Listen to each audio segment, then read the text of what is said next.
Hello friends, आप सभी को नमस्कार। मैं आपका इस यूट्यूब चैनल पोस्टल वाला पर स्वागत करता हूं। अगर आपको ये वीडियो किसी भी तरीके से अच्छी लगे, इन्फॉर्मेटिव लगे, तो चैनल को ज़रूर से सब्सक्राइब कर लें तथा हमारे एफर्ट्स को अप्रिशिएट करने के लिए वीडियो को लाइक और शेयर ज़रूर करें। तो आज हम लोग डिस्कस करेंगे नए सीआरएम पोर्टल के बारे में, जो सीआरएम पोर्टल लाइव हो चुका है। इसके बारे में हम लोग आज डिस्कशन करेंगे कि ये पोर्टल 5 तारीख को लाइव होने वाला था, लेकिन थोड़ा डिले हो गया और 7 तारीख को लाइव हुआ। आप देख सकते हैं ये सीपीटी का लेटर जो जारी हुआ है 7 तारीख को। इसमें ये बताया गया है कि 7 तारीख को ये रोल आउट हो चुका है कंप्लेंट मैनेजमेंट सॉल्यूशन। इसका जो यूआरएल है वो कोई नया यूआरएल नहीं है फ्रेंड्स। जो हम लोग इस्टेब्लिशमेंट रिव्यू के समय जो पोर्टल का यूज़ कर रहे थे, वही पोर्टल पर एक नया कार्ड रिफ्लेक्ट होगा। तो देखिए, जो पोर्टल हम लोग यूज़ कर रहे थे उसका यूआरएल यही था, https://prod.cpt.gov.in/employee portal। तो इस पर हमने रिव्यू पोर्टल पर बहुत सारा काम किया हुआ है और मोस्ट ऑफ द एम्प्लॉयज़ जिन्होंने इस्टेब्लिशमेंट रिव्यू के समय डाटा फिलअप किया है उनको पता होगा, उन्होंने अपना पासवर्ड ऑलरेडी रीसेट किया हुआ है, तो उनको रीसेट करने की ज़रूरत नहीं है। लेकिन अगर कोई नए हैं जो फर्स्ट टाइम लॉगिन कर रहे हैं, तो उनके लिए इस बार डिफ़ॉल्ट पासवर्ड होगा DOP@1234। परंतु जैसे ही आप उसमें लॉगिन करेंगे, आपको पासवर्ड चेंज करने के लिए प्रॉम्प्ट किया जाएगा। तो यही है फ्रेंड्स, इसमें अभी पहले का जो कुछ भी आपका सीआरएम पोर्टल पर जो भी पेंडिंग कंप्लेंट्स होगा, वो सब का सब नया सॉल्यूशन में माइग्रेट हो चुका है। तो अब जो कुछ भी होना है वो इसी नए सॉल्यूशन से होना है, नए पोर्टल से होना है। तो आपको पता है कि ये आपका यूआरएल है, जो मैं पहले भी बता चुका हूँ। डिस्क्रिप्शन में मैं लिंक डाल दूंगा इसका, और इसको हम लोग ओपन कर लेते हैं। ये ओपन हो जाता है। इसके बाद आपको यहाँ एम्प्लॉय आईडी और पासवर्ड डाल करके लॉगिन कर लेना है। तो एम्प्लॉय आईडी आपका CSI आईडी ही होगा, और पासवर्ड अगर आपने चेंज किया हुआ है तो वो होगा। अगर फर्स्ट टाइम लॉगिन कर रहे हैं तो DOP@1234, यही पासवर्ड आप इस्तेमाल करके लॉगिन करेंगे, यही क्रेडेंशियल है। तो चलिए हम लोग लॉगिन कर लेते हैं। जैसा कि इसमें बताया गया था, ये नया पासवर्ड है आपका, है ना। और ये आपका पोर्टल है। पोर्टल के बारे में आप पहले से जानते हैं, कोई अनभिज्ञ है नहीं। तो इस PDF का भी जो ऑर्डर है CPT का, इसका भी लिंक मैं डिस्क्रिप्शन में डाल देता हूँ। अच्छा, एक और PDF है, ऑपरेशनल गाइड, CRM पोर्टल के लिए ही है। Operational guide complain management for operator and supervisor. तो ये 53 पेजेस का है, जिसमें बहुत कुछ बताया गया है। तो आई थिंक ये बहुत ही इंफॉर्मेटिव है। स्क्रीन टू स्क्रीन एक एक चीज़ इसमें बताया गया है। तो मैं इसका भी लिंक अपने डिस्क्रिप्शन बॉक्स में डाल दूंगा। आप देखेंगे तो इससे काफ़ी हेल्प मिल जाएगा आपको, और समझ भी आ जाएगा कि किस तरह से कंप्लेंट रेज करना है और किस सेक्शन में क्या क्या है, सारा डिटेल इसमें है। तो हम लोग चलते हैं पहले पोर्टल पर और लाइव देखेंगे कि CRM पोर्टल किस प्रकार से काम कर रहा है। तो चलिए यहाँ पर हम लॉगिन कर लेते हैं। तो फ्रेंड्स, ये हमने लॉगिन कर लिया है। अब आप देख रहे हैं कि जब आप इस्टेब्लिशमेंट रिव्यू पोर्टल पर जब आप फिलअप कर रहे थे, तब यहाँ होम और इस्टेब्लिशमेंट रिव्यू, यही दो ऑप्शन आते थे, और यहाँ एक ही कार्ड आता था इस्टेब्लिशमेंट रिव्यू का।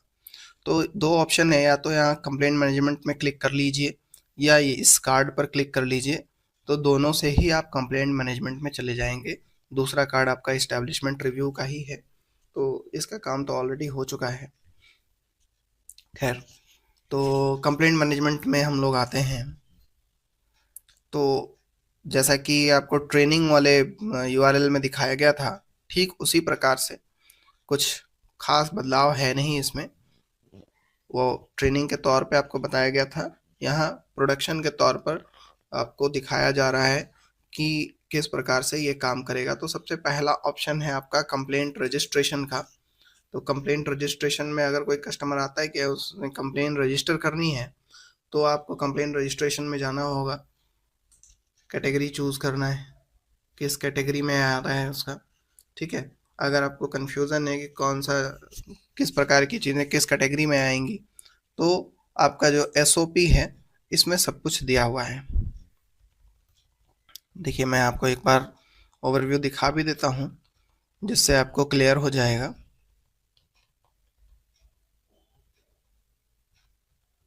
ये यहाँ पर तो category domestic male and parcel, इसमें क्या क्या आएगा। स्पीड पोस्ट लेटर्स के लिए ये सब है, delay in delivery, non delivery of article, abstraction of content, loss of article, non payment of COD amount, fake non updation.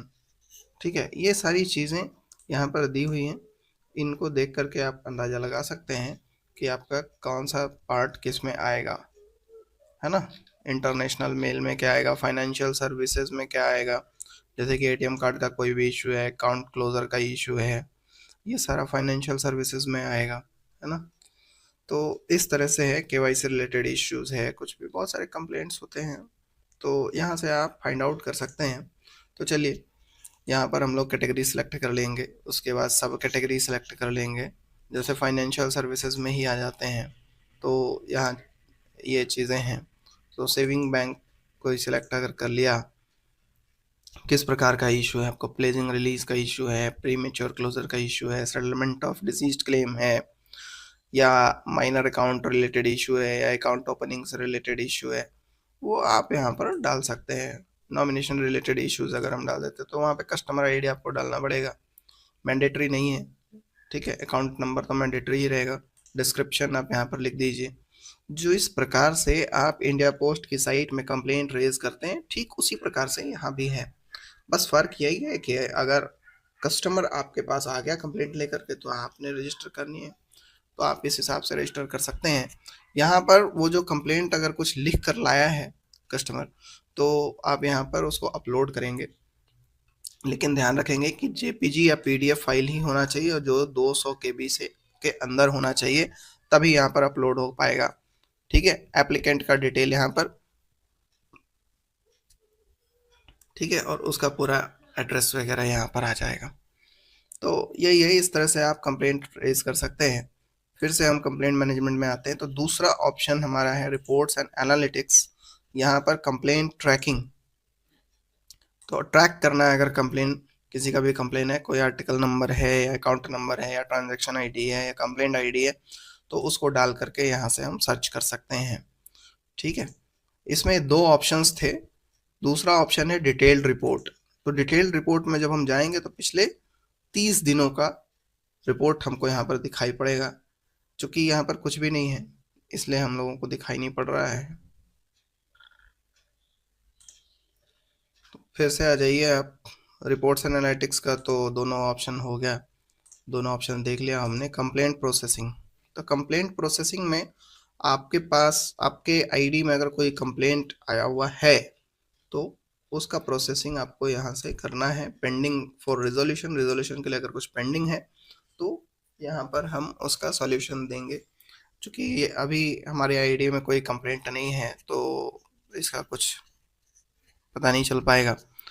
Pending at external authority, external authority के पे अगर कोई कंप्लेंट पेंडिंग है, मतलब आपके एंड से हो चुका है, ठीक है, वो कहीं और किसी और के आईडी में अगर कंप्लेंट चला गया है, तो वो यहाँ से हो जाएगा। पेंडिंग फॉर रिजोल्यूशन, कभी कभी ऐसा होता है कि कंप्लेंट गलती से आपके पास आ गया, वो आपका कंप्लेंट नहीं है, किसी और ऑफिस का है, तो आप यहाँ से डाइवर्ट भी कर सकते हैं उस कंप्लेंट को। तो खैर, जब कोई कंप्लेंट अवेलेबल होगा तब मैं फिर से एक अपडेटेड वीडियो बना दूंगा। तो फिलहाल के लिए इतना ही है फ्रेंड्स। बाकी अगर आपको वीडियो इन्फॉर्मेटिव लगी हो तो ज़रूर से चैनल को सब्सक्राइब करें, और अपने दोस्त ज़रूर शेयर करें, ताकि वो भी पोस्टल वाला के फैमिली का हिस्सा बन सकें, और उन्हें भी इन आने आने वाली वीडियोस के बारे में प्रॉपर जानकारी मिल सके। तो थैंक यू फ्रेंड्स, जय हिंद, मिलते हैं अगली वीडियो में।